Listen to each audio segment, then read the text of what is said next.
வணக்கம். நம்ம இந்த வீடியோவில் என்ன பார்க்க போகிறோம் அப்படின்னா, பஜாஜ் ஃபினான்ஸ் நிறுவனத்தோட ஒரு லாங் டேர்ம் பெர்ஸ்பெக்டிவ் பார்க்க போகிறோம். ஸோ 2000 2025 வரைக்கும் இந்த நிறுவனம் கொடுத்த பலன்கள் என்ன அப்படின்றத பார்க்க போகிறோம். எல்லாருக்குமே நமக்குலாம் ஒரு ஆசை இருக்கும். ஸோ ஒரு வேலைக்கு போனோம் அப்படின்னா ஒரு நல்ல வீடு, ஒரு கார், வசதியான வாழ்க்கை, இதெல்லாம் நமக்குலாம் இருக்கணும்னு நமக்கு தோணும். இது எல்லாருடைய கனவும் கூட. இந்த கனவு இருக்கணும் அப்படின்னா நம்ம ஒரு 25-30 வயசில் நம்ம ஜாபுக்கு போகிறோம் அப்படின்னா அந்த ஜாப் போகிறதுலேருந்து நமக்கு இன்வெஸ்ட்மெண்ட் ரொம்ப முக்கியமானது. ஏன்னா நீங்கள் ஃபஸ்ட் டைம் ஜாப் போகிறீங்க அப்படிங்கும்போது உங்கள் வீட்டில் ஆல்ரெடி அம்மா அப்பா அவங்களாம் ஆல்ரெடி ஜாபில் இருப்பாங்க. நீங்கள் போகும்போது அது அவங்க நம்ம குடும்பத்துக்கான பாசிவ் இன்கம் மாதிரி தான் இருக்கும். அப்போ அந்த பாசிவ் இன்கம் எக்ஸ்ட்ரா வரும்போது நீங்கள் என்ன பண்ணணும் அப்படின்னா, ஸ்டார்டிங்கில் தான் நீங்கள் இன்வெஸ்ட்மெண்ட்டை அழகான முறையில் எங்கெங்கெல்லாம் சேகரிக்க முடியுமோ அங்கெல்லாம் சேகரிக்க ஆரம்பிச்சிங்க அப்படின்னா, காம்பவுண்டிங் அப்படின்றது ஒரு அழகான ஒரு மரம் உங்களுக்கு கிரியேட் பண்ணி கொடுக்கும். காம்பவுண்டிங்கிறது சின்ன நீங்கள் செடியாக இன்வெஸ்ட்மெண்ட் பண்ண ஆரம்பிப்பீங்க. அந்த காம்பவுண்டிங் வளர வளர ஒரு பெரிய ஒரு ஆலமரமாக உங்களுக்கு கிரியேட் பண்ணி கொடுக்கும். அந்த ஆலமரம் பார்த்தீங்க அப்படின்னா ஒரு 10-15 வருஷத்தில் நீங்கள் என்ன எதிர்பார்க்குறதெல்லாம் நீங்கள் வாழ்க்கையில் அனுபவிக்க முடியும். நீங்கள் நிதி சுதந்திரம் அடைய முடியும் உங்களுக்கு 10-15 வருஷத்தில். ஸோ அது இன்வெஸ்ட்மெண்ட் எப்படி எந்த முறையில் நீங்கள் பண்ணுறீங்க அப்படின்றது ரொம்ப முக்கியமான ஒரு விஷயம். அதனால் நம்ம இந்திய சந்தைகள் அடுத்த ஒரு 10-15 வருஷத்துக்கு நல்லாயிருக்கும். ஆல்ரெடி நமக்கு பலன் கொடுத்த நிறுவனங்கள் ஏறாலும். அதில் ஒரு நிறுவனத்தை பற்றி தான், பஜாஜ் ஃபினான்ஸ் அப்படி நிறுவனத்தை பற்றி தான் நம்ம பார்க்க போகிறோம். அந்த நிறுவனம் என்னென்னலாம் பண்ணியிருக்கு, நம்ம என்ன அந்த நிறுவனம் கொடுத்த பலன்கள் என்ன, அந்த நிறுவனம் இப்போ எப்படி இருக்குது அப்படின்றத பற்றி பார்க்க போகிறோம். இது மாதிரி வீடியோ கண்டிப்பாக வாரம் ஒரு தடவை ஒரு வீடியோ உங்களுக்கு கண்டிப்பாக நான் போடுற ஐடியாவில் இருக்கேன். அந்த வீடியோ உங்களுக்கு பிடிச்சிருந்தா அந்த ஃப்ரெண்ட்ஸோட ஷேர் பண்ணுங்கள். பஜாஜ் ஃபினான்ஸ் ஃபஸ்ட்டு நம்ம 1987 ஆரம்பிக்கப்பட்ட நிறுவனம். இப்போ இன்றைக்கி அந்த நிறுவனத்தோட மதிப்பு பார்த்திங்கன்னா 6 லட்சம் கோடி. 87 ஸ்டார்ட் பண்ண கம்பெனி பஜாஜ் ஃபினான்ஸ். ஃபஸ்ட்டு எப்படி ஸ்டார்ட் பண்ணாங்க அப்படின்னா, பஜாஜ் ஃபினான்ஸ் ஒரு ஸ்கூட்டர் வாங்குறதுக்கு லோன் கொடுக்கறது தான் ஆரம்பித்தாங்க. அந்த நிறுவனத்தை பஜாஜ் ஃபினான்ஸ் அவங்க ஆல்ரெடி ஸ்கூட்டர் மேனுஃபேக்சரிங் பண்ணுற ஒரு நிறுவனம். அந்த ஸ்கூட்டர் வாங்குறதுக்கு அவங்க மக்களால் இது உடனே ஃபுல் காசு கொடுத்து வாங்க முடியாது அப்படின்ற ஒரு காரணத்தினால பஜாஜ் ஸ்கூட்டருக்கு அவங்க லோன் கொடுக்க ஆரம்பித்தாங்க. முத அந்த லோன் கொடுக்க ஆரம்பித்த கம்பெனி தான் 2000 வாக்கில் பார்த்தீங்க அப்படின்னா அந்த லோன் கொடுக்குறத எக்ஸ்பேண்ட் பண்ணுறாங்க. ஸோ அந்த ஏன் நம்ம ஸ்கூட்டருக்கு மட்டும் லோன் கொடுக்கணும், மற்ற இதுக்கெலாம் போகலாம் அப்படின்னு சொல்லி எக்ஸ்பேண்ட் பண்ணி இன்றைக்கி நிறுவனம் பார்த்தீங்க அப்படின்னா கிட்டத்தட்ட ஒரு 6 லட்சம் மதிப்புள்ள நிறுவனமாக வந்திருக்கு. After expand consumer loan, personal, அதுக்கடுத்து பார்த்தீங்கன்னா personal loan, business loan, direction கடன் கொடுக்க ஆரம்பிச்சிருக்காங்க. இப்போ பார்த்தோம்னா 6 லட்சம் கோடி வேல்யூஷன் உள்ள company. EMI, personal loan, business loan, one customer, multiple income. So பார்த்தோம் அப்படின்னா அவங்க நிறுவனம் EMI, personal loan, business loan, one customer, அந்த பிஸ்னஸ் கொடுக்க ஒரு கஸ்டமர் மல்டிபிள் இன்கம்ஸ் கொடுக்குற அதாவது ஒரு கஸ்டமர் லோன் எடுத்தாங்க அப்படின்னா மல்டிபிள் லோன்ஸ் எடுத்து அந்த நிறுவனத்துக்கான வருமானத்தை கொடுக்கக்கூடிய ஒரு இது இருக்குது. பஜாஜ் ஃபினான்ஸ் ஒரு லோன் கம்பெனி மட்டும் இல்லை friends. It's a data driven finance giant. அதாவது வெறும் லோன் மட்டும் கொடுக்கறது இல்லை.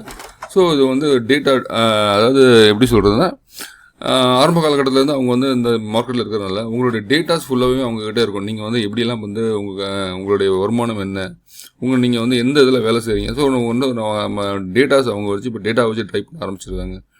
கஸ்டமர் பிஹேவியர், ஸ்பெண்டிங் பேட்டர்ன் எல்லாம் அனலைஸ் பண்ணிவிட்டு வித்தின் த 5 மினிட்ஸில் அவங்களுக்கு லோன் அப்ரூவ் பண்ணுறாங்க. இப்போ நீங்கள் போனீங்க ஒரு இஎம்ஐ எடுக்க போகிறீங்க, ஏதாவது ஒரு கார், ஒரு பைக்கோ, இல்லை நம்ம வீட்டுக்கு தேவையான ஏதோ ஏசியோ ஃப்ரிட்ஜோ ஏதோ வாங்க போகிறோம் அப்படின்னா அங்கே கண்டிப்பாக பஜாஜ் ஃபினான்ஸ் நிறுவனம் அங்கே கண்டிப்பாக இருக்கும். அங்கே நீங்கள் போய் ஒரு பேன் கார்டை மட்டும் கொடுத்தீங்கன்னா போதும். உங்களோட பேன் கார்டை வச்சுட்டு உங்களுடைய நீங்கள் என்ன இதில் வேலை செய்கிறீங்க, ஸோ அவங்களோட வரலாறையும் அவங்க எடுத்துக்கிட்டு உங்களுக்கு லோன் எவ்வளோ கொடுக்க முடியும் அப்படின்றத 5 நிமிஷத்தில் உங்களுக்கு லோன் அப்ரூவ் பண்ணி கொடுத்துருவாங்க.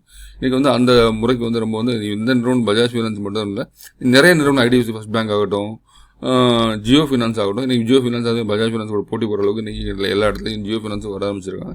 பஜாஜ் ஃபினான்ஸ் இன்றைக்கி அதில் முதல் ஆரம்பத்தில் இருக்கிறனால எல்லா ஒரு இஎம்ஐ அப்படின்னு சொன்னால் பஜாஜ் ஃபினான்ஸ் இல்லாத அந்த இடமே இருக்காது. அந்த அளவுக்கு இஎம்ஐ ஆப்ஷன் பெரிய அளவில் இருக்காங்க. அதனால் அவங்களுடைய வருமானமும் அதிக அளவுக்கு, அதாவது இயர் ஆன் இயரில் அதிகரிச்சே போகுது. இப்போ பார்த்தோம் அப்படின்னா எல்லாத்துக்கும் மொபைல் யூஸ் பண்ண ஆரம்பிச்சிட்டோம். ஸோ மொபைலில் இஎம்ஐ ஆப்ஷன் கிளிக் பண்ணுறோம் அப்படின்னா TV, mobile, laptop, bike, car, இதுக்கு கோல்டு லோன், இது எல்லாத்துக்குமே மொபைலில் நம்ம யூஸ் பண்ண ஆரம்பிச்சிருக்கோம். அதில் மொபைலில் மொபைல் ஃபினான்சிங் ஒரு மான்ஸ்டராக இருக்கிற கம்பெனி அப்படின்னா பஜாஜ் ஃபினான்ஸ் நம்ம எடுத்துக்கலாம். ஸோ அதே மாதிரி பஜாஜ் ஃபினான்ஸ் ஹிஸ்ட்ரி பார்த்தோம் அப்படின்னா 1987 ஆரம்பிக்கப்பட்ட கம்பெனி. பஜாஜ் அதுக்கு முத பேர் வச்சது பஜாஜ் ஆட்டோ ஃபினான்ஸ் தான் வச்சாங்க. அதுக்கு வந்து ஆட்டோ ஃபினான்ஸ் ஏன் வச்சாங்கன்னா அவங்க தயாரித்த பைக்குக்கு அந்த மாதிரி அவங்க ஆட்டோ ரெடி பண்ணியிருந்தாங்க. ஸோ ஆட்டோ பைக்ஸுக்கு வந்து லோன் தரதுக்காக ஆரம்பிக்கப்பட்ட ஒரு நிறுவனம். பின்னாட்களில் இது வந்து பஜாஜ் ஃபினான்ஸ் அப்படின்ற, ஏன்னா எக்ஸ்பேண்ட் ஆகும்போது ஆட்டோக்கு மட்டும் இல்லை அப்படிங்கும்போது அது வந்து பஜாஜ் ஃபினான்ஸ் அப்படின்ற நேம் வந்து மாற்றிட்டாங்க. பஜாஜ் குரூப்பில் கிட்டத்தட்ட 100 வருஷத்துக்கு மேற்பட்ட நிறுவனங்களில் ஆட்டோ, ஃபினான்ஸ், இன்சூரன்ஸ், ஸோ அந்த அனைத்தும் வந்து இவங்க வந்து பார்த்துக்கிட்டு இருக்காங்க. முதல் 2 வீலர் லோன் மட்டும் கொடுத்துட்டு இருந்தாங்க. ஸோ இப்போ அதுக்கு பிறகு பஜாஜ் பைக் வாங்குறவங்களுக்கு லோன் கொடுக்க ஆரம்பிச்சாங்க. பிக் டேர்னிங் பாயிண்ட் 2000க்கு பிறகு பார்த்தோம் அப்படின்னா consumer loans, personal loans, SME loans, credit cards, அப்புறம் டிஜிட்டல் லெண்டிங். ஸோ இதெல்லாம் வந்து நம்ம பண்ண ஆரம்பித்தாங்க. அப்போ தான் வந்து 2000ல் வந்து பார்த்தோம் அப்படின்னா ஒரு பெரிய லெவலில் வந்து அவங்க மார்க்கெட்டை வந்து எக்ஸ்பேண்ட் பண்ணி உள்ளே வர ஆரம்பித்தாங்க. அதாவது ஆட்டோ பைக்கு மட்டும் ஃபினான்ஸ் கொடுத்துட்டு இருந்த நிறுவனம் 2000ல் வந்து consumer loan, personal loan, SME loans, credit cards இதுக்கெல்லாம் வந்து லோன் கொடுக்க ஆரம்பித்தாங்க. ஸோ இதில் இன்றைக்கி லெவலில் நம்ம பார்த்தோம் அப்படின்னா இன்றைக்கி பஜாஜ் ஃபினான்ஸ் வந்து இந்தியாவில் நம்பர் 1 நான் பேங்கிங் ஃபினான்ஸ் கம்பெனியாக இருக்குது. ஸோ கிட்டத்தட்ட ஒரு 6 லட்சம் கோடி மதிப்புள்ள கம்பெனி. ஒரு பெரிய எங்கேயுமே இல்லாத ஒரு மதிப்பு பஜாஜ் ஃபினான்ஸுக்கு இருக்குது. எல்லா இடத்துலையுமே இருக்கிறாங்க. பிஸ்னஸ் மாடல் பார்த்தோம் அப்படின்னா பணம் எப்படி சம்பாதிக்கிறாங்க அப்படின்னு பார்த்தீங்கன்னா consumer durable loan, EMI. So இது வந்து கன்சூமர் டியூரபிள் லோன் வந்து இவங்க தான் இஎம்ஐக்குன்னா கிங். எல்லா கம்பெனியோட அதிகமான லோன் கொடுத்துருக்கு. லோன் புக்கு உள்ள ஒரு நிறுவனம் இவங்களுக்கு தான். TV, AC, mobile, laptop, no cost EMI நம்ம பார்க்குறது. அதே மாதிரி பார்த்தோம் அப்படின்னா இவங்க எங்கெங்கெல்லாம் போகிறாங்களோ இவங்க அதாவது அது இல்லாமல் வந்து மொபைல் பிளாட்ஃபார்மில் பார்த்தோம் அப்படின்னா நம்ம platform business, Flipkart, Amazon, Croma, Reliance digital எல்லா வந்து கடைகளும் இருக்காங்க. ஸோ இவங்க வந்து ஆன்லைன் இதுலேயும் வந்து பார்த்தோம் அப்படின்னா ஆன்லைன்லேயும் வந்து இவங்க வந்து இஎம்ஐ இது வந்து அப்ரூவ் பண்ணுறாங்க. அதுக்கடுத்து personal loan and lifestyle personal லோனுக்கும் லைஃப் ஸ்டைல் ஃபினான்ஸுக்கும் இப்போ இன்வெஸ்ட் பண்ண ஆரம்பிச்சிருக்காங்க. அதில் வந்து முக்கியமாக பார்த்தோன்னா வெட்டிங் லோனுக்கு கொடுக்க ஆரம்பிச்சாங்க, திருமண கடன்கள் கொடுக்க ஆரம்பிச்சிட்டாங்க, ட்ராவல் லோன் கொடுக்க ஆரம்பிச்சிட்டாங்க. அதெல்லாம் medical emergency loan, high interest, அதாவது மெடிக்கல் எமர்ஜென்சி லோன் கொடுத்துருக்காங்க. இதில் வந்து ஹைலி இன்ட்ரெஸ்ட் வருது. ஸோ ஹைலி ப்ராஃபிட்டும் அவங்களுக்கு வர ஆரம்பிச்சிருக்கு. அதுக்கு அடுத்து பார்த்தோம் அப்படின்னா SME business loans, small shop கொடுக்க ஆரம்பிச்சிருக்காங்க, ஸ்மால் ட்ரேடர்ஸுக்கு கொடுக்க ஆரம்பிச்சிருக்காங்க. எம்எஸ்எம்இ பிஸ்னஸ் பேங்க் ரிஜெக்ட் பண்ண, அதாவது எம்எஸ்எம்இ பிஸ்னஸ்க்கு வந்து பார்த்தோம் அப்படின்னா சின்ன நிறுவனங்களுக்கு பேங்க் வந்து உடனே போனோன்னு இப்போ கடன் தர மாட்டாங்க. அவங்களுக்கு வந்து நீங்கள் வந்து ப்ராஜெக்ட் பண்ணிவிட்டு வாங்க, நீங்கள் வந்து ப்ராஃபிட் அண்ட் லாஸ் போட்டுவாங்க, 3 வருஷத்துக்கு ப்ராஃபிட் அண்ட் லாஸ். அவங்களாம் அதை எப்படி போட முடியும்? அதெல்லாம் வந்து அவங்களால செஞ்சு கொடுக்க முடியாது. சிறிய கடைகளுக்கு வந்து பார்த்தோம் அப்படின்னா அவங்க பேங்கிங் இதில் செக்டரில் கேட்குற பேப்பர்ஸ் ரெடி பண்ண முடியாது. அதனால் வந்து இவங்க எம்எஸ்எம்இ லோனுக்கு வந்து போனாங்க அப்படின்னா பஜாஜ் உடனே அப்ரூவ் பண்ணி கொடுத்துருவாங்க. இதில் வந்து ரிஸ்க் அதிகம், ரிட்டர்ன்ஸ் அதிகம். ஸோ பஜாஜ் பேங்க்கில் போனோம் அப்படின்னா ஒரு 0.85%, 0.9%, அதாவது 1% கீழே வந்து அவங்க லோன் கொடுப்பாங்க. ஆனால் என்ன பஜாஜ் ஃபினான்ஸுக்கு போகும்போது 1.5% 1.5%. ஸோ அதனால் வந்து உங்களுக்கு ரிஸ்க்கும் அதிகம், ரிட்டர்னும் அதிகம் இங்கே. அதே மாதிரி பார்த்தோம் அப்படின்னா credit cards and EMI cards கொடுக்குறாங்க. பஜாஜ் இஎம்ஐ கார்ட்ஸ் வந்து இது பண்ணுறாங்க. இன்ஸ்டண்ட்டாக வந்து credit limit cards, repeated customer model. ஒரு கஸ்டமர் பார்த்தோம் அப்படின்னா மல்டிபிள் லோன்ஸ் எடுப்பாங்க. கண்டினியூஸான இன்கம் வந்து நம்ம பஜாஜ் ஃபினான்ஸ்க்கு கிரியேட் பண்ணி கொடுக்குறாங்க. அதே மாதிரி பார்த்தோம் அப்படின்னா insurance, mutual fund, fixed deposit அந்த இதுலேயும் வந்து இவங்க இருக்கிறாங்க. இன்சூரன்ஸில் கமிஷன் வருது. இன்வெஸ்ட்மெண்ட் ப்ராடக்ட்ஸில் வந்து அவங்களுக்கு வந்து ஒரு தொகை வருது. பஜாஜ் வந்து எஃப்டி ரீட்டைல் மணி வந்து இது பண்ணுறாங்க. Low cost funds, high lending, super profit. இந்த இதை பொறுத்த வரைக்கும் லோ காஸ்ட் ஃபண்ட் பண்ணுறாங்க. ஹை வந்து அதாவது அதிகமான கடன் தராங்க. நல்ல ஒரு வருமானத்தை வந்து பார்த்துட்ருக்காங்க. இது அதே மாதிரி டெக்னாலஜி ப்ளஸ் டேட்டா பவர் உங்ககிட்ட வந்து கிட்டத்தட்ட 2000 இருக்கிறதுனால இந்தியாவில் இருக்க ஒரு பாதி கன்சூமரோட டேட்டா அவங்ககிட்ட இருக்கும். நீங்கள் வந்து போனீங்கன்னா ஃபேமிலி வந்து நீங்கள் ஏதாவது ஒரு விதத்தில் போய் பஜாஜில் லோன் எடுத்துருப்பாங்க. அந்த லோன் வந்து பார்த்தீங்கன்னா அவங்க ஃபேமிலியோட டீட்டெயில்ஸ் ஃபுல்லாகவே அவங்ககிட்ட இருக்கும். நீங்கள் வந்து உங்களுக்கு பேன் கார்டு கொடுத்தீங்கன்னா நீங்கள் என்ன ஒரு ஆஃபீஸில் வேலை பார்க்குறீங்க அது மாதிரி டேட்டா ப்ளஸ் இப்போ வந்து ஏஐ வந்துடுச்சு. ஸோ அது வந்து இன்னும் வந்து அவங்களுக்கு வந்து ரொம்ப ஈஸி பண்ணி கொடுத்துருக்கு. அதேமாதிரி customer spending pattern, credit history, உங்களுடைய சேலரி சைக்கிள், உங்களுடைய ரீபேமெண்ட் பிஹேவியர் எப்படி இருக்கும் அப்படின்றதெல்லாம் வந்து பார்த்துட்டு உடனே வந்து அப்ரூவ் பண்ணிட்டு கொடுக்குறது ஒரு கம்பெனியாக வந்து எனக்கு. இந்த முறைகளை பண்ணுறதுனால வந்து அவங்க இந்த பஜாஜ் ஃபினான்ஸோட நிறுவனத்துக்கு வந்து வளர்ச்சி வந்து அதிகமாக இருக்குது. ஸோ அதனால் வந்து நம்ம இன்வெஸ்டராக வந்து எப்படி யோசிக்கணும் அப்படின்னா பஜாஜ் ஃபினான்ஸ் வந்து அடிப்படையில் ஒரு வலுவான கம்பெனி, 6 லட்சம் கோடி மதிப்புள்ள கம்பெனி. இன்வெஸ்டர்ஸ்க்கு வந்து பார்க்கும்போது கன்சிஸ்டண்டாக ப்ராஃபிட் க்ரோத் இருக்குது அப்படின்றத நம்ம பார்க்குறோம். ஸ்ட்ராங்கான பிராண்ட் நேம் இருக்குது, அசெட் லைட் மாடல் இருக்குது. ஸோ ஹியூஜ் கஸ்டமர் பேஸ் இருக்காங்க, cross selling king, long term wealth creator stock இது. ஸோ முக்கியமான ஒரு விஷயம். நீங்கள் முன்னாடி வந்து பார்த்தீங்க அப்படின்னா ஒரு 2025 பார்த்தோம் அப்படின்னா அவங்க வந்து ஸ்டாக்கில் வந்து போனஸ் கொடுத்தாங்க, ஸ்ப்ளிட் கொடுத்தாங்க. அதுக்கு முன்னாடி பார்த்தோம் அப்படின்னா அந்த ஸ்டாக்கோட வேல்யூ பார்த்தீங்கன்னா 10,000 ரூபா கிட்ட இருந்தது. ஸோ இப்போ நம்ம வந்து அந்த நிறுவனத்தை வந்து பற்றி ஃபுல் டீட்டெயிலாக பார்க்க போகிறோம். இதில் வந்து நம்ம வந்து ஃபஸ்ட் எடுத்த உடனே வந்து நம்ம அவங்களுடைய பிஸ்னஸ் அதாவது அவங்க என்ன பிஸ்னஸ் பண்ணுறாங்க, அவங்களுடைய வளர்ச்சி எப்படி இருக்குது அப்படின்றத நம்ம பார்த்துடலாம். ஸோ பஜாஜ் ஃபினான்ஸ் வந்து பார்த்தோம் அப்படின்னா இப்போ கரண்ட் மார்க்கெட் ப்ரைஸ் 960 ரூபா வந்து இருக்குது. மார்க்கெட் கேபிட்டல் கிட்டத்தட்ட 6 லட்சம் கோடி, ஆனால் 5,97,000 கோடி 6 லட்சம் கோடின்னு சொல்லி போட்டிருக்கேன். ஸ்டாக் PE பார்த்தீங்கன்னா 32.6 இருக்குது. ROCE பார்த்தீங்கன்னா 11.4, ப்ரைஸ் டு ஏர்னிங் பார்த்தீங்கன்னா 32.6 இருக்குது. டெப்ட் டு ஈக்விட்டி 3.85. எனக்கு லெண்டிங் தராங்க, ஸோ வெளியிலேருந்து கடன் வாங்கியிருப்பாங்க. ஆனால் இவங்களுடைய ஈக்விட்டியும் வந்து அதிகமான அளவுக்கு வந்து வெளியில் இருக்கும், வர வேண்டிய பைசாவும் வெளியில் இருக்கும். ஸோ அதனால் வந்து டெப்ட் ஈக்விட்டி வந்து பார்க்கும்போது 3.85 இது பெரிய விஷயம் நம்ம எடுத்துக்கிடக்கூடாது. அதேமாதிரி புக் வேல்யூ பார்த்தோம் அப்படின்னா 166 ரூபாய் இருக்குது. ROE பார்த்தோம் 19.2, ப்ரொமோட்டர் ஹோல்டிங் 54.7 இருக்குது. EPS 29.5, சேல்ஸ் க்ரோத் 22.3 அப்படின்னு கொடுத்துருக்காங்க. ஸோ இது வந்து ரொம்ப நல்லாவே இருக்குது அப்படின்றத பார்க்கலாம்.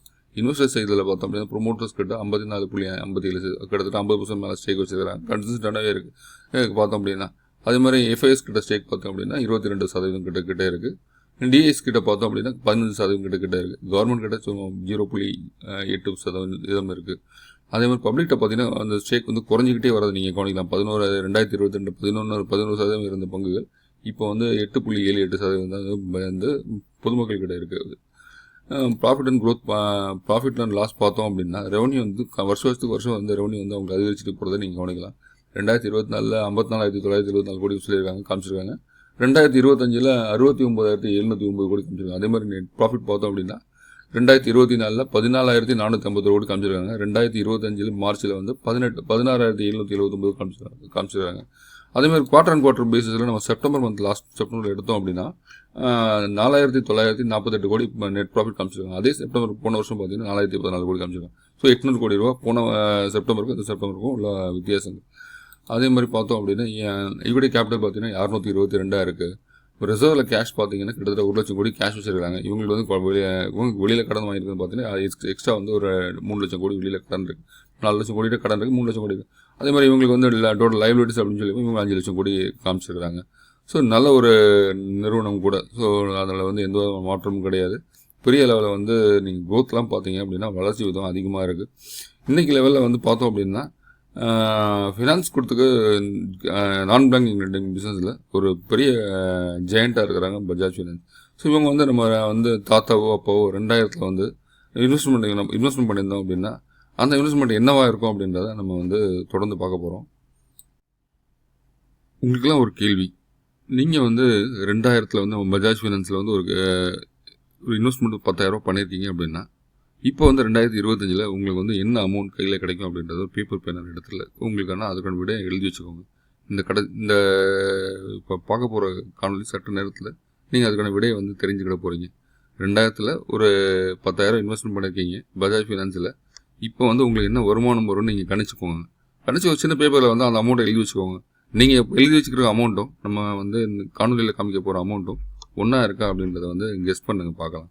ஆல்ரெடி உங்களுக்கு வந்து பஜாஜ் ஃபினான்ஸில் நிறுவனத்தை பற்றி தெரியும். அதில் வந்து நிறுவனம் போனஸ் கொடுத்துருக்காங்க. 2016 போனஸ் கொடுத்துருக்காங்க, ஸ்பிளிட் கொடுத்துருக்காங்க. அதே மாதிரி 2025 பார்த்தோம் அப்படின்னா 1க்கு 4 போனஸ் கொடுத்தாங்க. அப்புறம் வந்து அதில் வந்து 2 ரூபா ஃபீஸ் வேலையை 1 ரூபா ஃபீஸ் வேலையை ஸ்பிளிட் பண்ணாங்க. ஸோ அதெல்லாம் போக வந்து இப்போ வந்து பார்த்தோம் அப்படின்னா நம்ம வந்து அந்த ப்ரைஸ் அட்ஜஸ்ட்மெண்ட், அதாவது 2025 அவங்களுடைய ஷேர் வேலையை பார்த்தீங்கன்னா 9,000 10,000 இருந்தது. அப்போ வந்து 1க்கு 4 போனஸ் கொடுத்தாங்க. அதில் வந்து ஷேர் ஸ்பிளிட் பண்ணாங்க.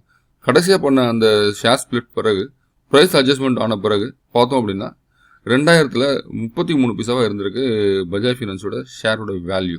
அன்றைக்கி நீங்கள் 10,000 இன்வெஸ்ட் பண்ணிங்க அப்படின்னா அதுக்கு எவ்வளோ ஷேர்ஸ் வரும் அப்படின்றத கணக்கு பண்ணிக்கோங்க. ஸோ இது வந்து ஆரம்ப காலம் இருந்து 1 நம்ம 2000 கணக்கு எடுத்துருக்குறோம் பஜாஜ் ஃபினான்ஸில் வந்து பார்த்தோம் அப்படின்னா. ஸோ அதே மாதிரி இப்போ அந்த 2000 2001 2002 பார்க்கும்போது அந்த ஷேரோட வேல்யூ வந்து பெரிய லெவலில் ஏரில் 1 ரூபா 2 ரூபாக்குள்ளே தான் இருந்திருக்கு.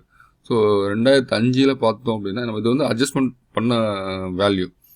நான் காமிச்சது வந்து இப்போ வந்து 960 ரூபா இருக்கு இல்லையா, அந்த 960 ரூபா அட்ஜஸ்ட்மெண்ட்டான பைசா. இதுக்கு முன்னாடி நீங்கள் வந்து பார்த்தீங்கன்னா 2025 அதில் பார்த்தீங்கன்னா போனஸ் கொடுக்குறதுக்கு முன்னாடி இந்த இதே பங்குகள் 10,000 கிட்டே இருந்தது. அப்போ 10,000 இருந்ததுன்னா அங்கே கீழே வந்து உங்களுக்கு வந்து அங்கே அப்போ என்ன ப்ரைஸ் இருந்திருக்கும் அப்படின்றது நீங்கள் யோசிச்சுக்கோங்க. ஸோ இது வந்து ப்ரைஸ் அட்ஜஸ்ட்மெண்ட்டான ஒரு வேல்யூ, இந்த வேல்யூஷன் வந்து கொடுத்துருக்கோம். இதனுடைய டேட்டா வந்து பார்த்தீங்கன்னா யாகு ஃபினான்ஸில் இருக்குது, investing.comல இருக்குது. நீங்களும் போய் பார்க்கலாம். நான் வந்து எடுத்துருக்கேன் investing.comல வந்து இந்த டேட்டா எடுத்துருக்கிறேன். நீங்களும் போய் இந்த டேட்டாவை முழுசாக பார்க்கணும் அப்படின்னா investingdata.com போய் நீங்கள் வாரத்துக்கான எடுத்து பார்க்கலாம், மாதத்துக்கான எடுத்து பார்க்கலாம், ஒரு நாளுக்கான டேட்டா கூட அங்கே அவங்க அந்த சைட்டில் இருக்குது. ஸோ இது வந்து நான் வந்து உங்களுக்கு வந்து ஒரு மாதத்துக்கான, அதாவது 2000 2025 ஒரு மாதத்துக்கு வேல்யூஷனை பற்றி நடத்துகிறேன். நீங்கள் பார்த்தீங்கன்னா 2004 க்ளோசிங்கில் பார்த்தீங்க அப்படின்னா ₹1.15 இருந்திருக்கு. அது 2005 ஆரம்பத்தில் ₹1.20 இருந்திருக்கு. அந்த அதே பங்குகள் 2035 நம்ம வாங்கின பங்குகள் 2005 வரைக்கும் ₹1.20 இருந்திருக்கு. அதுக்கப்புறம் அப்படியே ட்ரைவ் ஆகுது. 2008 2009 அப்படின்னு பார்க்கும்போது 2008 திரும்ப வந்து ஷேரோட ப்ரைஸ் குறைஞ்சி இங்கே பார்த்தீங்கன்னா 88 பைசாக்கு வந்திருக்கு. 2008 1/12/2008 62 பைசாக்கு இருந்திருக்கு. ஸோ மாறுதலுக்கு உட்பட்ட விலைகள் தானே. ஸோ அதுக்கு பிறகு வந்து கன்சிஸ்டண்டான லெவலுக்கு இந்த 2009 பிறகு பார்த்தீங்க அப்படின்னா ஸோ ஷேரோட ப்ரைஸில் வந்து கன்சிஸ்டண்டான க்ரோத் இருக்குது, நம்மளால் பார்க்க முடியுது. கண்டினியூஸான க்ரோத். அதே மாதிரி ₹4 இருந்திருக்கு, ₹6 இருந்திருக்கு. 2010-12 வாக்கில் பார்த்தீங்கன்னா ₹8 இருந்திருக்கு. ஸோ 2014 2015 2016 வாக்கில் பார்த்தோம் அப்படின்னா 1/1/2016 இந்த ஷேரோட வேல்யூ ₹59 இருந்திருக்கு. பஜாஜ் ஃபைனான்ஸோட ஷேர் வேல்யூ ₹59 இருந்திருக்கு. இப்போ நம்ம ₹950 பார்க்குற வேல்யூ வந்து இந்த வேல்யூ வந்து ₹59 இருந்து 2016 இருந்திருக்கு. இப்போ நம்ம அடுத்த 10 வருஷத்தில் ₹950 இருக்குது. இது வந்து நம்ம வந்து போனஸ் கொடுக்கறதுக்கு முன்னாடி பார்த்தீங்க அப்படின்னா நீங்கள் வந்து 10ஆல் போட்டு ₹590 இருந்திருக்கும். ஸோ அது அப்படியே டபுளாக அது மாதிரி கணக்கு தான் வரும் உங்களுக்கு. ஸோ இது வந்து நம்ம வந்து ப்ரைஸ் அட்ஜஸ்ட்மெண்ட்டான ஒரு ரேட் இது.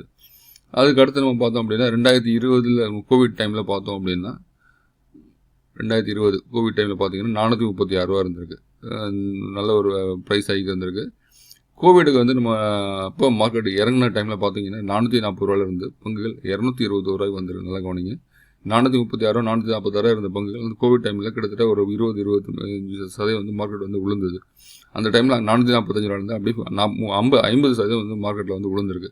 அப்போ நீங்கள் பார்த்தீங்கன்னா ₹221 231 1/5/2020 பார்த்தீங்கன்னா ₹195 கூட வந்திருக்கு. ஸோ அதுக்கு பிறகு வந்து கன்சிஸ்டண்டான க்ரோத் இருந்திருக்கு. அதுக்கு 190 282 324 348 327 330 அந்த மாதிரி ஷேர் ப்ரைஸ் மாதிரி இருக்குது. 2021 பார்க்கும்போது ₹544 இருக்குது. 2021 மிட் ஆஃப் இதுலேயே கிட்டத்தட்ட அப்படியே ஒன்றரை வருஷத்தை ஒரு வருஷம் தான் நம்ம பார்க்கலாம். ஒரு வருஷத்தில் அப்படியே டபுள் த அமௌண்ட்டாக மாறி இருக்குது. இங்கே நீங்கள் ஒரு ₹195 2020 வாங்கியிருந்தீங்கன்னா கூட இங்கே வந்து பார்த்தோம் அப்படின்னா அப்படியே ₹600 வந்துருச்சு இங்கே ரேட்டு. அதுக்கடுத்து அப்படியே கன்சிஸ்டண்டான க்ரோத் பார்க்குறீங்க. 621 751 765 699.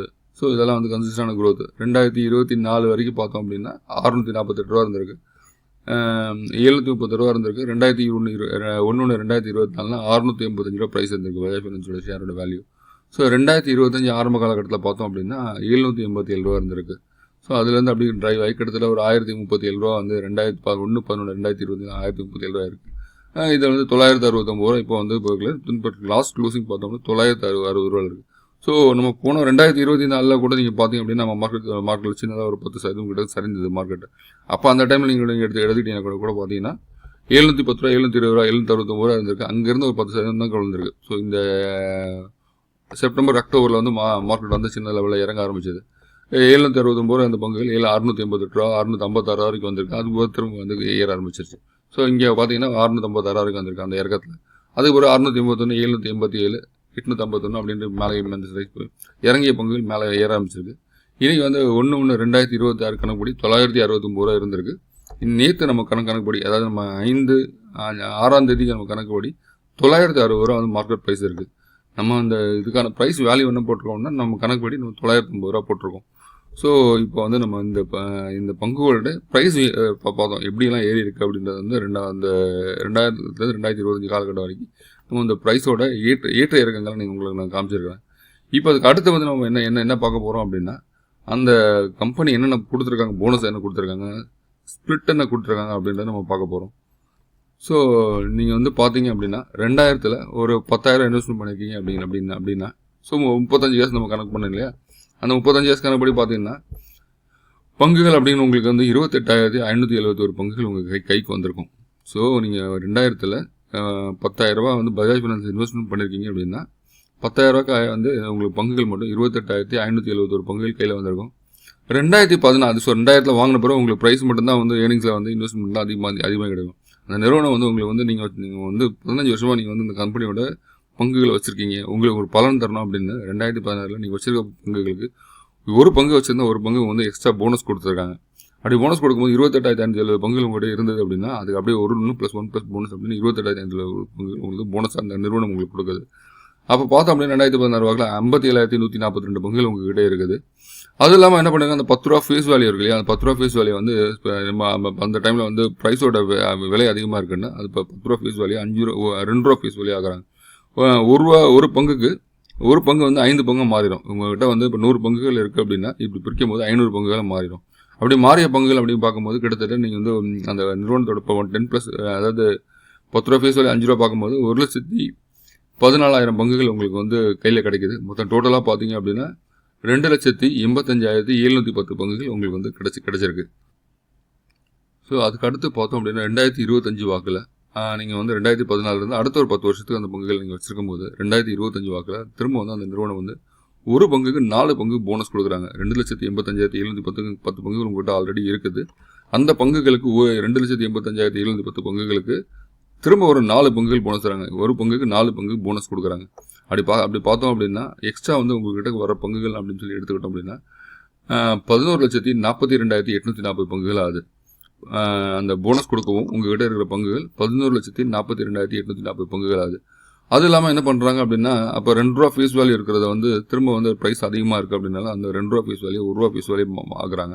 அப்போ அப்படி பிரிக்கும் போது பார்த்தோம் அப்படின்னா அந்த 11,42,840 பங்குகள் கூட திரும்ப அந்த 2 ரூபா ஃபேஸ் வேல்யூ ஒரு எக்ஸ்ட்ரா வந்து ஒரு 11,42,800 பங்குகள்லாம் வந்து நமக்கு வருது. டோட்டலாக பார்த்தோம் அப்படின்னா கிட்டத்தட்ட 22,85,680 பங்குகள் வந்து நமக்கு வந்து டோட்டலாக நம்மகிட்ட வந்து இந்த டைமில் நம்மகிட்ட பங்குகளாக இருக்கும். 22,85,680 பங்குகள் உங்ககிட்ட போனஸ் ப்ளஸ் ஸ்பிளிட்டு இதெல்லாம் கொடுத்ததுனால உங்ககிட்ட இத்தனை பங்குகள் இருக்கும். அதை வந்து நம்ம என்ன பண்ணுவோம், 960 ரூபா இன்றைக்கி மார்க்கெட் வேல்யூ இருக்குது, நம்ம வந்து 950 ரூபா போட்டிருக்கோம்.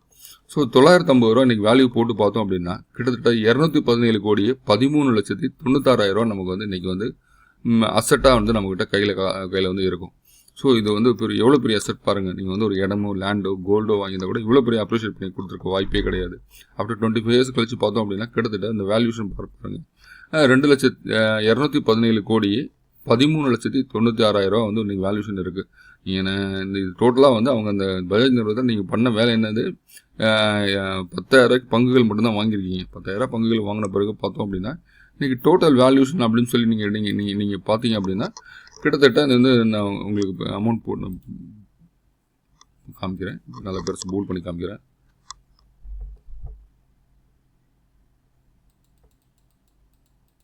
ஸோ இந்த வேல்யூக்கு உங்களுக்கு வந்து பங்குகள் வந்து இருக்கும் கிட்டத்தட்ட நல்லா பார்த்துக்கோங்க. அதே மாதிரி இந்த வந்து உங்களுக்கு போல் பண்ணி காமிக்கிறேன் எவ்வளோ பெருசாக. ஸோ 22,85,680 பங்குகளுக்கு 950 ரூபா மணிக்கு நான் இன்னைக்கு ப்ரைஸ் வேல்யூ போட்டோம் அப்படின்னா 25 வருஷத்தில் அந்த பஜாஜ் நிறுவனத்தோட பங்களிப்பு உங்களுக்கு வந்து 217 கோடியே 13,96,000 ரூபா இன்றைக்கி மார்க்கெட் வேல்யூ உங்கள்கிட்ட கையில் இருக்கும். இத்தனை பங்குகளுக்கு ஒரு வேல்யூ இருக்கும். நீங்கள் இன்றைக்கி விற்றீங்கன்னா ஒரு 217 கோடி உங்களுக்கு வந்து அசட்டாக கையில் இருக்கும். ஸோ இதை வச்சு நீங்கள் வந்து என்னென்ன பண்ணலாம், நீங்கள் அப்படி இல்லை அப்படின்னா கூட இதில் ஒரு பாதி பார்ட் ஆஃப் பங்குகள் வச்சு விற்றா கூட நீங்கள் வந்து என்னெல்லாம் அனுபவிக்கணுமோ அதெல்லாம் உங்களால் அனுபவிக்க முடியும். ஸோ இதுதான் வந்து சின்ன வயசில் வந்து நீங்கள் வந்து பண்ணுற இன்வெஸ்ட்மெண்ட்டுக்கான ஒரு பெரிய பலன். அந்த இன்வெஸ்ட்மெண்ட் கூட வந்து நீங்கள் வந்து ட்ராவல் ஆகணும். முதல்ல நீங்கள் வந்து நீ பஜாஜ் நிறுவனத்தோட பங்குகள் நம்ம 2000 வாங்கிட்டு 2010 விற்றுருந்தோம் அப்படின்னா ஒரு 215 280 ரூபா வந்திருக்கு அப்படின்னு விற்றுருந்தோம் அப்படின்னா அன்றைக்கி வந்து உங்களுக்கு 2014 கொடுத்த போனஸ் கிடச்சிருக்காது, 2025 கொடுத்த போனஸ் கிடச்சிருக்காது. ஒரு நிறுவனம் போனஸோ ஸ்ப்ளிட்டாக கொடுக்கணும் அப்படின்னா அந்த பங்குகள் உங்கள்கிட்ட இருக்கணும். அந்த பங்குகள் உங்கள் கூட ட்ராவல் ஆனால் மட்டும்தான் கிடைக்கும். அதுக்குன்னு ஒரு டேட் கொடுப்பாங்க, ரெக்கார்ட் டேட் கொடுப்பாங்க. அந்த ரெக்கார்ட் டேட் அன்றைக்கி உங்கள்கிட்ட போனது அந்த பங்குகள் இருக்கணும். ஸோ அப்படிலாம் இருந்தால் தான் உங்களுக்கு வந்து இந்த மதிப்புள்ள பங்குகள் உங்களுக்கு எக்ஸ்ட்ரா இருந்திருக்கும். ஸோ அதனால தான் வந்து எப்பயுமே வந்து மார்க்கெட் பொறுத்த வரைக்கும் மார்க்கெட் கூட ஒரு பங்கு இருந்ததுன்னா பங்குகள் கூட நம்ம ட்ரைவ் பண்ணணும் அப்படின்னு சொல்லி நான் சொல்கிறேன். காரணம் அடிக்கடி நம்ம வீடியோ பார்க்குறவங்களுக்கு தெரியும், இல்லை என்னோடய வாட்ஸ்அப் குரூப்ஸில் இருக்கிறவங்களுக்கு தெரியும். நீங்கள் எப்பயுமே ஒரு பங்குகள் வாங்கினா சில ஹோல்டிங்ஸில் வச்சுருங்க, பங்குகள் ட்ராவல் பண்ணுங்கள். அந்த பங்குகள் கூட நீங்கள் வந்து உங்கள் லைஃப் கூட அந்த பங்குகளும் ட்ராவல் ஆகட்டும் அப்படின்னு சொல்லி நான் வந்து அடிக்கடி பேசுவேன். அப்போ தான் நீங்கள் இந்த பல நிறுவனங்கள் இருக்கிறது மாதிரி நம்ம எக்ஸாம்பிள் எடுத்துக்கலாம். அடுத்தடுத்து நம்ம அடுத்தடுத்த வர வாரங்களில் ஒரு நிறுவனமாக பார்க்க போகிறோம். இந்த வாரத்தில் நம்ம பஜாஜ் ஃபினான்ஸ் பற்றி பார்த்துருக்கோம். அடுத்த வாரத்தில் இன்னொரு பங்கை பற்றி நம்ம பார்க்க போகிறோம். நம்ம அதே மாதிரி போர்ட்ஃபோலியோவுக்கு வந்து பார்த்தோம் அப்படின்னா போர்ட்ஃபோலியோ பில்ட் பண்ணுறோம் அப்படின்னா அது கூட ட்ராவல் ஆகிறதுக்கு சில பங்குகள் கண்டிப்பாக உங்ககிட்ட இருந்தால் மட்டும்தான் உங்கள் போர்ட்ஃபோலியோவில் பெரிய லெவலில் வந்து போர்ட்ஃபோலியோ பில்ட் ஆகும். நம்ம வந்து அடிக்கடி வாங்கி விற்றாவோ ட்ரேட் பண்ணாலோ வந்து உங்களுக்கு கண்டிப்பாக வந்து பெரிய லெவலில் வந்து க்ரோத் இருக்க வாய்ப்பு ரொம்ப கம்மியாக இருக்கும். அதனால் எப்பயுமே நீங்கள் ஒரு பங்குகள் வாங்கினீங்க அப்படின்னா அந்த பங்குகளை ட்ராவல் ஆக கற்றுக்கோங்க. உங்கள் லைஃப் கூட அந்த பங்குகளும் ட்ராவல் ஆகட்டும். இப்போ நம்ம இடம் வாங்குறோம், இடத்த வந்து உடனே போய் பார்த்துட்டு உடனே விற்கிறது கிடையாது. அதேமாதிரி கோல்டு வாங்குறோம், கோல்டு அன்றைக்கி வாங்கிட்ட உடனே நம்ம வந்து நாளைக்கு போய் விற்கிறோமா, அதுவும் கிடையாது. இது நம்ம வந்து இதை மட்டும்தான் வந்து பார்த்தோம் அப்படின்னா வாங்கின உடனே வந்து நம்ம விற்றுட்டு வெளியில் வந்துடுவோம். பஜாஜ் ஃபினான்ஸோட ரிஸ்க் என்ன அப்படின்றத பார்த்தோன்னா எக்கனாமிக்ஸ் வந்து ஸ்லோ டவுன் ஆனால் அதோட வருமானம் குறையலாம், இன்ட்ரெஸ்ட் ரேட் வந்து இன்க்ரீஸ் ஆனால் அதோட வருமானம் குறையலாம், relation risk plus still best management India, நல்ல ஒரு மேனேஜ்மெண்ட் ஒரு கம்பெனி. பஜாஜ் ஃபினான்ஸ் ஒரு லோன் கம்பெனி மட்டும் இல்லை, இது ஒரு money making machine. Customer data, technology, repeat business, இதுதான் இந்த கம்பெனியோட ரியல் ஸ்ட்ரென்த். ஸோ தெரிஞ்சுக்கோங்க. இன்னும் அடுத்து வந்து நீங்கள் எந்த ஒரு நிறுவனமாக இருந்தாலும் அது கூட நீங்கள் ட்ராவலாக கற்றுக்கோங்க. இந்த வீடியோ வந்து உங்களுக்கு பிடிச்சிருந்தால் லைக் பண்ணுங்கள், ஷேர் பண்ணுங்கள், உங்கள் ஃப்ரெண்ட்ஸோட சப்ஸ்கிரைப் பண்ணுங்கள், உங்கள் ஃப்ரெண்ட்ஸ்க்கு ஷேர் பண்ணுங்கள். தேங்க்யூ.